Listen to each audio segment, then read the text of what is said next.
All is good, right? Not quite. On the way, there are many unforeseen obstacles. Hello, and welcome to my channel. I'm Roxie. I hope you're doing well. Today, I want to tell you about this book, Kongerike in Norwegian, or The Kingdom by Jo Nesbo, a Norwegian best-selling author, king of Nordic noir, as well as former soccer player, reporter, musician, songwriter, stockbroker, and one of my favorite authors. Phew, I'm out of breath. And if you ask me if this book is good, it is good. Even the master of horror, the one and only Stephen King, said that he couldn't put this book down. I think this is the shortest review I'm going to make. If you like crime books, read it. You will like it. Thank you for watching and... No, I'm joking. Let's get back to proper review. I would say that this book falls into a category of fiction mystery crime with psychological thriller elements. And, fun fact about the author, I found it interesting that Jo Nesbo also wrote a series of funny and light-hearted children's books, with Dr. Proctor as the main character. They are available in English and Norwegian if you're interested. So, this gripping novel, The Kingdom, is about two brothers who, despite all the dramatic events in their life that were sure to pull them apart, found a way to protect their family bond. The older brother is the main character, from whose perspective the story is told. He is very protective of his younger brother, who is in a way a troublemaker and always gets involved in different situations. The novel shifts from past to present, helping us to keep an eye on what is happening in the story now and get to know how the two brothers were growing up. The story starts with a scene from their childhood when they were living in a tiny village in the mountains in Norway. At first, everything seemed to be normal.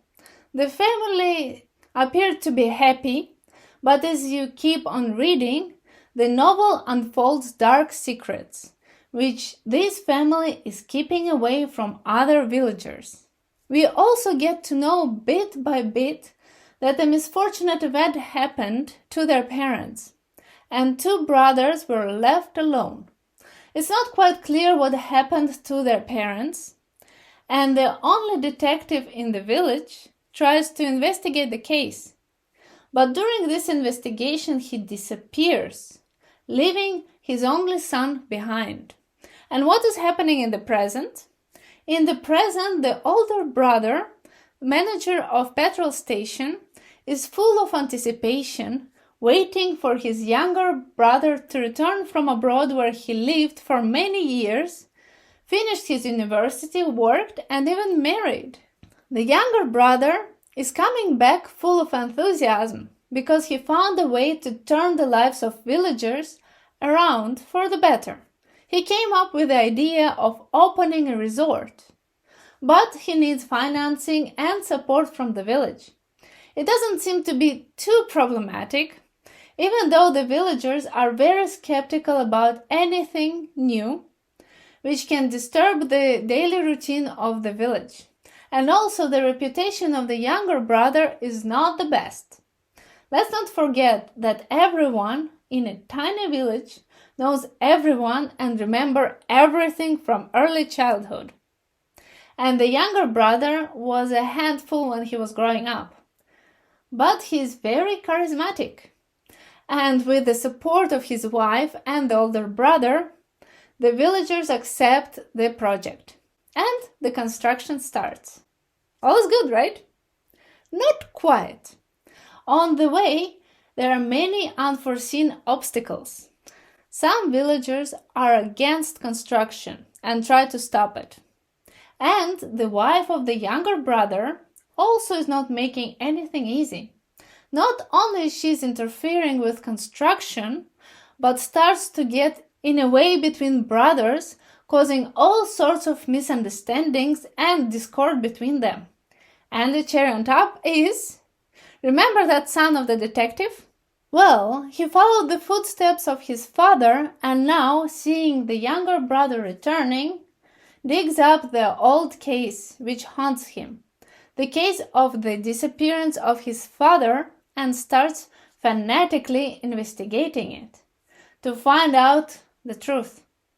He is sure that the two brothers were involved in it and wants to put them behind the bars at any cost. Were the brothers really involved? And what happened to their parents? What secrets do they keep away from the villagers? I'm not going to tell you. You will have to find it out for yourself. Overall, I enjoyed reading this book, and I would recommend it to anyone who likes mystery crime thrillers. I would not say that it's a fast-paced novel, but it has a nice flow that keeps you turning pages wanting to find out not only the development of the current storyline, but to reveal the hidden secrets from the past. Also, unlike other books by Jo Nesbo, you don't get oceans of blood. There are some scenes of physical violence, but they're not illustrated to the full extent. I would say that this book, The Kingdom, physical is overtaken by psychological violence. I love the way Jo Nesbo brought to life the life of Norwegian village. There are so many details in it. The description of nature, weather, and the routine life, where one day is the same as the one before. Also, the relationships between villagers who do support each other outside, but at the same time, they have complex inner relationships with each other. There is hate, love, gossip, jealousy, and betrayal. It feels like I also lived there for a while after reading this story.